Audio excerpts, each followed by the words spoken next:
Hello and welcome to this Literacy Lunch and Lead session. My name is Nancy. I'm the president of Wisconsin Reads, the Literacy Task Force of Wisconsin, and I'm thrilled to be hosting this Literacy Lunch and Lead session with Dena Mortensen. Please check that your microphone's muted and share a brief introduction of yourself in the chat. The chat will be monitored. We'll make an effort to address any questions added in the chat as needed during the presentation. Any additional questions will be addressed following the presentation during a brief Q&A.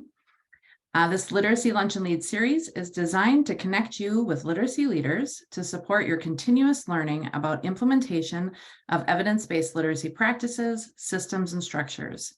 Today, we're honored to have Dena with us. She's an elementary reading and language arts supervisor for Waterbury Public Schools in Connecticut. Over the last 22 years, she's served as a classroom teacher, reading teacher, literacy coach, vice principal, and adjunct reading professor.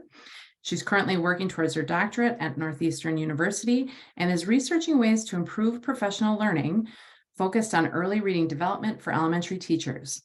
Dena and her team work relentlessly to support the district with evidence-based reading curricula, resources, and training.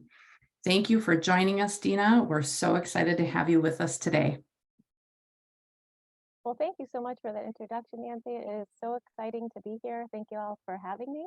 I'm excited to share some thoughts and ideas and be able to support in whatever way I can. So just a little bit of background here. Stone Fox, I don't know if you ever read the book. When I started my career, I was a fourth grade teacher. I didn't know how to teach reading, and I asked my team a few days before school, I said, we haven't talked about how we teach reading. And they said, oh, hold on. And they went in the library, they grabbed me a box of Stone Fox books and this user guide, put it on top, and they go, you teach reading. And I literally panicked. I had no idea what to do, and especially for students of mine who didn't know how to read. And so I hadn't been properly prepared. And in that moment, I called my local university that I had gone to and signed up to get a degree in reading, because I said, I have to figure this out. I have to be able to help kids. And I need to know what I'm doing. And that just struck a passion in me that changed sort of the trajectory of my entire career.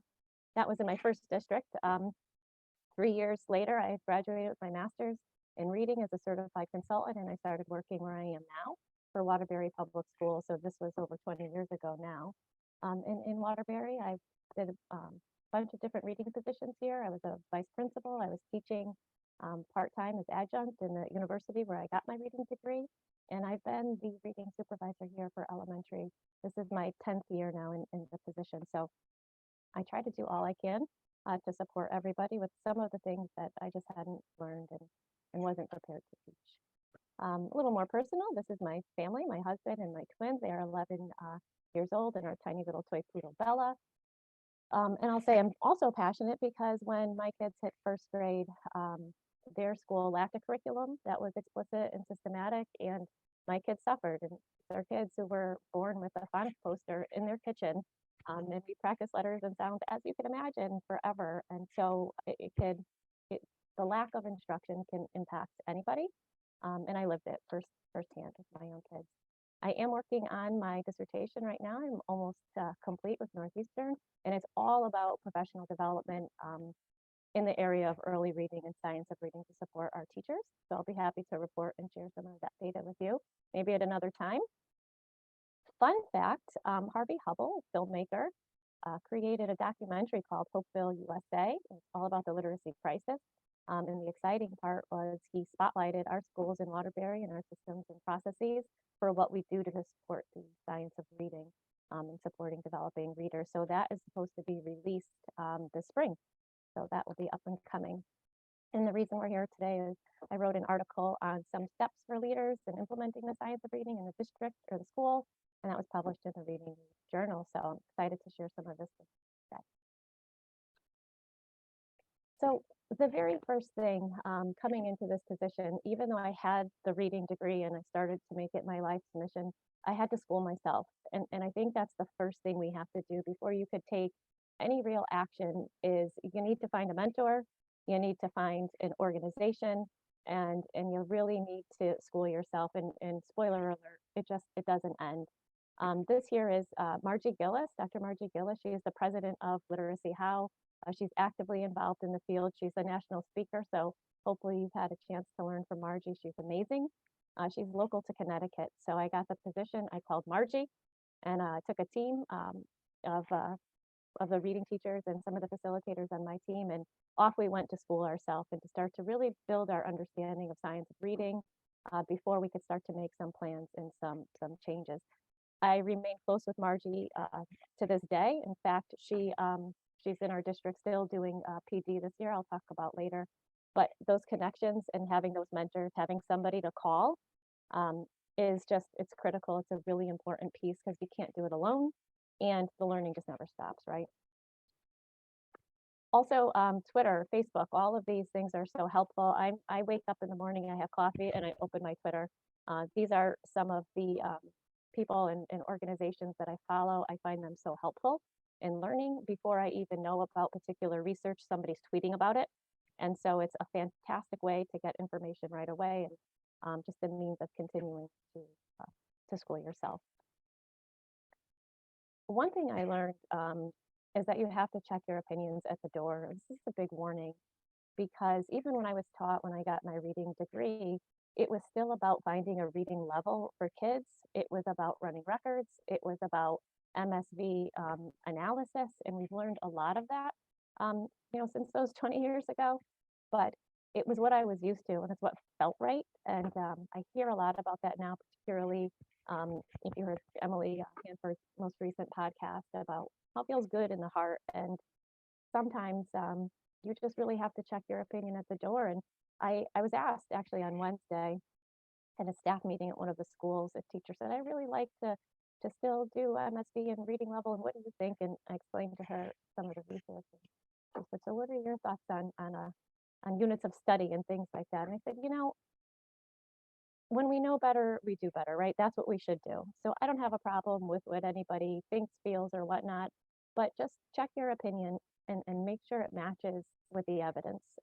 We have lots of great ideas, but if it's not evidence-based, we should consider that and continue to learn.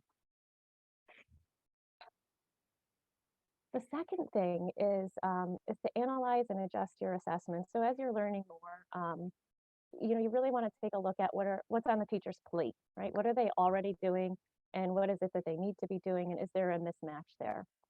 When I came into the role, our teacher, it was a laundry list of assessments that they had to hand in, and I'm downtown and I'm getting all these faxes.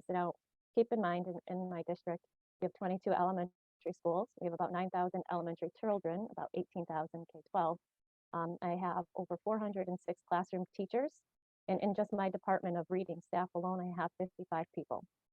So there is a lot of data coming around. And this goes back, say, 15 years when in our state, the data-driven decision-making became really big in our field here. And so teachers were handing in all sorts of spelling assessments. The CFAs were big to meet in weekly data meetings, and the DRA to get a reading level, which takes, 30 minutes or so per child. Writing prompts were being in all their unit assessments from a variety of programs that they had. And we just had to pause. We had to figure out what everybody was doing, and then we had to make it a change. We ended up getting rid of all of that. And the one thing I required to be submitted were DIBELS data. And I'll talk about the rest in a second, but the DIBELS data were different because they were a curriculum-based measure. We didn't have anything in place that was a universal screener that let us know how our kids were doing and if they were at risk or not. Everything else gave us lots of maybe some good data for planning lessons, but it didn't tell us who to look out for. And if you don't know who to look out for, you don't even know to address their particular needs. Along with the DIBELS data, depending on certain students and their needs, we'll also give letter sound inventories or phonics screeners. And that's all I collect. For the district, it's this. And we use MClass, mobile classroom assessment, through Amplify. So it's DIBELS, but it's digitized. And so if I get a call from a parent this afternoon, out of the 9,000 kids we have, I can zero in and I can tell a parent exactly where their child miscued and what the issue was. And so it's, in a district this big, it's important to have that data to be able to find and support the teachers, principals, and families. We take that data, and one of the things in analyzing your data, you have to ask, well, what function does this serve? And when we're talking about science of reading and we're talking about the foundational skills and all of those pieces, having a curriculum-based measure allows you to identify who's at risk and really make sure that you're providing that explicit and systematic instruction to address their needs. And so my thing was, if we're collecting data to just talk about it in a data meeting and nothing is changing for that child, then stop. Because anytime you give an assessment, you are taking instructional time away from that class or that student. And so there has to be a return on investment there. So with our DIBELS data and in our partnership with Healthcare Literacy, they're a local organization out of Massachusetts, fabulous support and partners. We work with them to identify an instructional focus for all of our students. So if you see the staircase here, the little boxes on the top in white, nonsense word fluency, CLS, nonsense word fluency, words were coded correctly, there's now change. All of those measures from DIBELS are used in an algorithm to identify a specific instructional focus. So those are the blue steps you see on the staircase here, from least advanced to more advanced. And all 9,000 children in our district have an assigned specific instructional focus. So we use that data specifically to identify a need for every individual child. And then we use those instructional focus areas to group our kids and meet with them for small group instruction and or intervention, depending on the child, every single day. Our students using that data are grouped into 3 groups regardless of their instructional focus. So if they're decoding or below on that staircase, we have a very specific structured literacy guide, the 10-step process. This is all evidence-based for kids to get them to be able to read the words on the page. This is really specific to getting that word reading down. Kids who are at fluency, accuracy, or automaticity, we have the second guide. So this is a different type of group that students with this instructional focus would be in. We follow these steps to provide kids with lots of opportunities for repeated reading, to support them with automaticity, and also some word work there. It's important for kids as they become more accurate. And then we have other kids who are focused just on comprehension, or kids who are below target that also need comprehension, where we focus on fluency, prosody, or above. So if they are that instructional focus, this is what their small group is based on. So when I say that we got rid of everything, unless it's directly aligned to instruction, this is our through line here. And it happens across the city.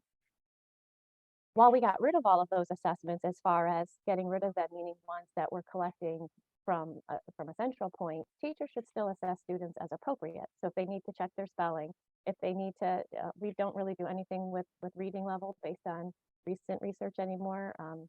And mostly because if we're supposed to teach kids at grade level and scaffold that, it wasn't worth time in assessing for the reading level. But anything else that a teacher needs to dig deeper, we do encourage them to do so as long as it's aligned the plan of science. But as far as like what we collect from a district perspective, it's just the DIBELS so that we could have that instructional focus. The third step is really to analyze the curriculum and secure resources. So I don't know what your classrooms look like. Ours are very reflective of different initiatives throughout the year. So you can walk into a classroom and you could see, you know, what was happening in the year 2000 and then what came in fad in 2006 and so on and so forth. So we had to really start looking at what are the materials we have and which ones are really aligned to the science, aligned to our plan, and are going to serve our students in those small groups based on our data. And so I took an audit. Look at this. These are like 20 of our elementary schools going across. And each one of these down the side was a different instructional resource they had. Like our schools were filled with so much stuff. But what we noticed were we had multiple kits and multiple resources of leveled readers and things like that. We didn't have any decodables for our kids. And it's really difficult to teach a child how to read if they don't have a decodable as part of that process to practice those skills. And then we didn't have a core reading program either at the time. So we started to look into some resources. We got lots of free samples from companies, and we put together a team. These are our teachers here up at the top. I had 100 people on this team. That was a much larger cafeteria. You don't see the whole thing there. And we had representatives from every grade level, every single building. We had administrators. We had both unions representatives, special ed department, a bilingual department. And we went through the programs. We had a scoring protocol with criteria on Google Sheets. We had literacy facilitators to help guide questions about reading content and what would be evidence-based and not. And collectively, we scored and looked through materials, and we fell on a core program. We also had a separate program to support just foundational skills a little bit more directly. And then we ended up getting in some new resources. We got rid of the old and brought in the new to be able to move forward. And this is just one of our schools, but it's a ton of resources in our district. And as far as resources, there's also your team, your human resources. So one of the things that we did too is we realized every school needs to have a reading teacher. They need to have a reading team to be able to work with the kids who are struggling. But then we have new teachers, and we have a lot of teacher turnover. And since the pandemic, the teacher turnover is even, more so than it's ever been. And these teachers, new teachers and whatnot, they need support. And so we hired a literacy facilitator for every single building. The facilitators meet weekly with me on all things related to literacy in our school improvement plans and initiatives in the district. And our reading teachers work specifically with the students. So they're with the students, the facilitators are with the adults, and they provide coaching in class, they provide model lessons, and they give feedback to teachers and to help support the plan. And it's a really important piece that makes all the difference. If we lose a facilitator for whatever reason, a lot of them actually go on to become administrators in our district. And when there's an opening, the principal is calling me immediately. Like, I need a facilitator. What are we going to do? Where are we going to get somebody?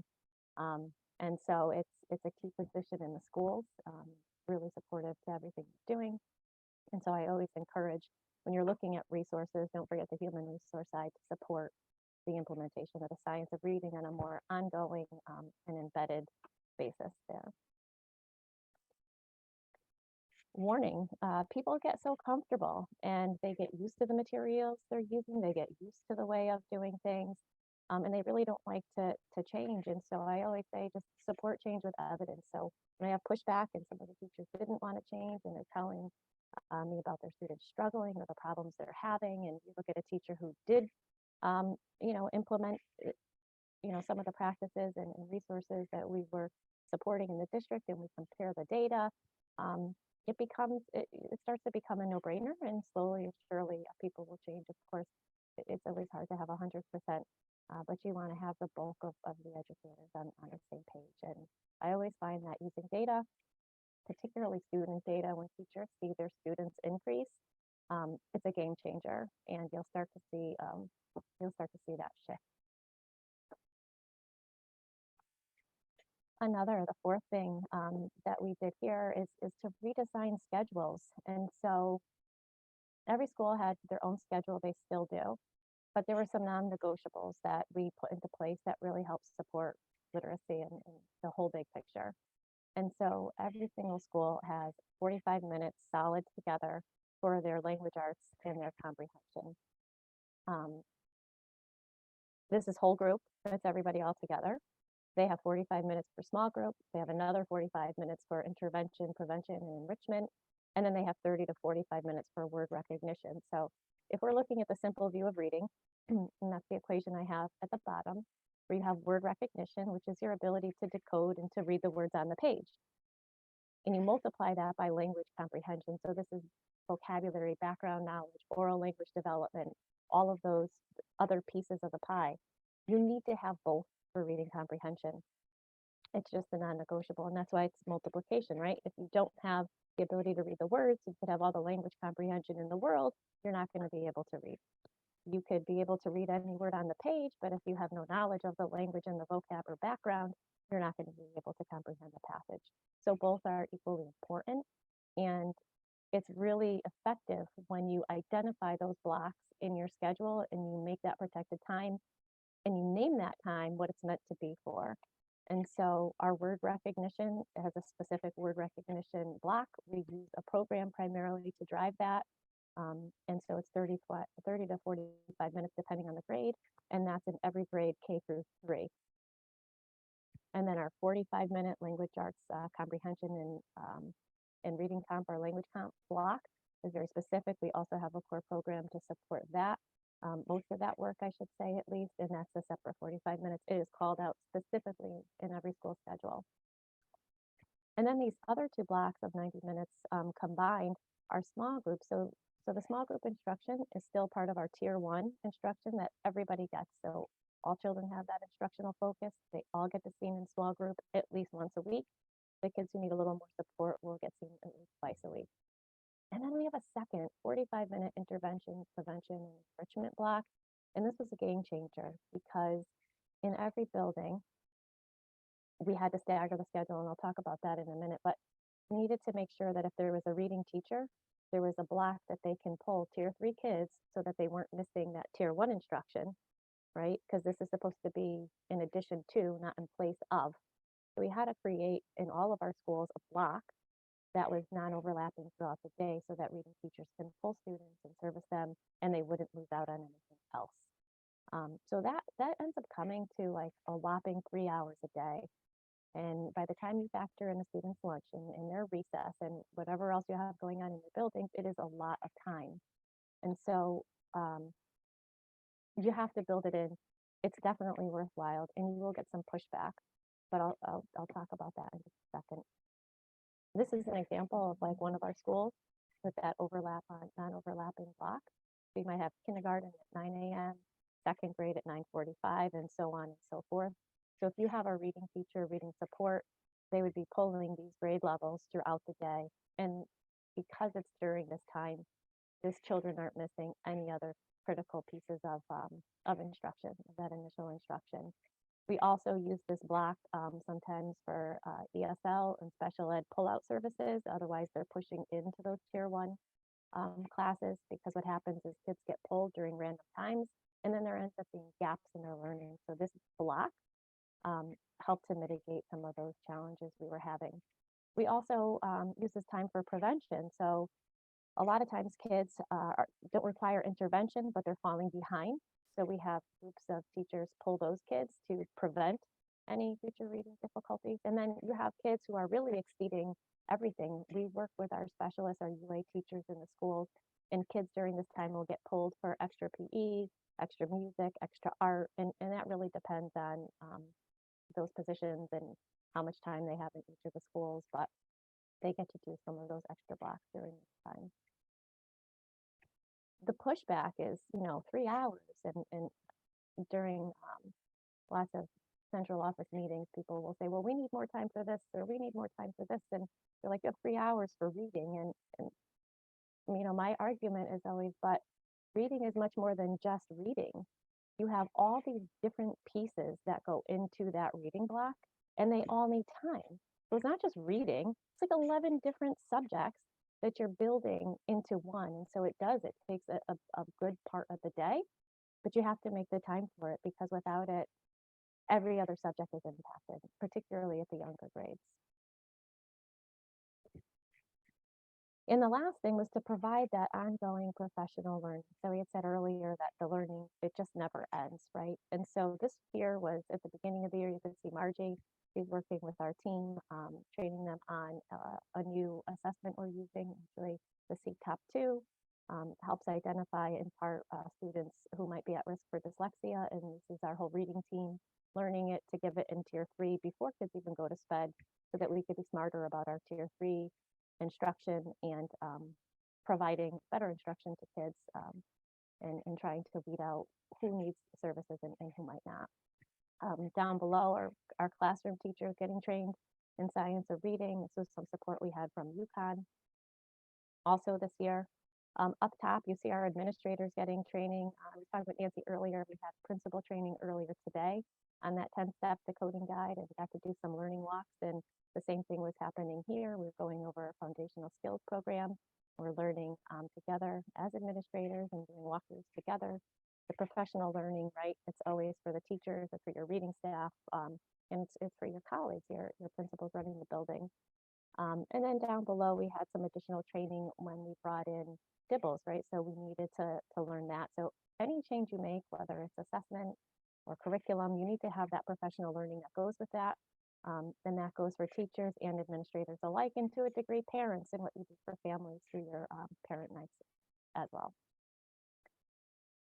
And the learning's never complete. Yeah, I mean, this is my 20th year with a reading as a focus, and made it my life's work now. And I feel every day I learn something new. I go to some of the same types of conferences, no matter what, because there's always something new to pick up on. You want to stay current because the field is ever growing.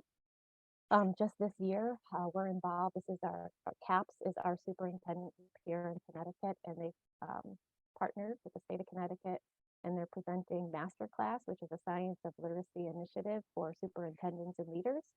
So we have a team that we attend that monthly. We're partnered with Hilfer Literacy, an organization out of Mass, and we built our district literacy plan with them. They provide us with some external coaching support. They helped us with all of these guides and identifying that instructional focus. A fabulous partner. We're partnered with Literacy How. Margie, you saw there, she did that CTAP 2 training you saw the picture of. And then based on that, we're doing their structured literacy 2 series. And so the whole reading department, all reading teachers and facilitators are being trained in some really specific interventions that we can use to really support the needs of our learners. And I have a group of administrators and literacy facilitators going to the 95% group symposium in Massachusetts in 2 weeks. We're going to the Massachusetts one, and it's a whole science of reading for literacy leadership. It's the whole leadership series that we're going to be there for 2 days to continue learning.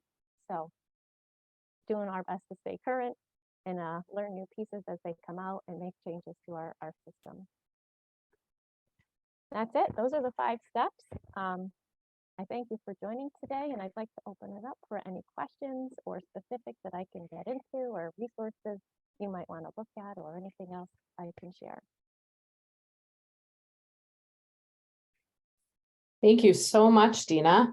I'll just say before we switch to a Q&A, thank you to everyone who joined us live today. We're thrilled for your literacy leadership and your dedication to giving up part of your day on a Friday once a month. And thank you to Dena for your literacy leadership and for joining us and leading it today. This video will be emailed to all registrants. It'll also be available on our YouTube channel, SoR-What I Should Have Learned in College, and on our website, wi-reads.org. Mark your calendar for our next Lunch and Lead session, March 3rd, 2023, with Dawn Burkhart from Early Bird Education. And now we'll stop the recording and open it up for questions and answers.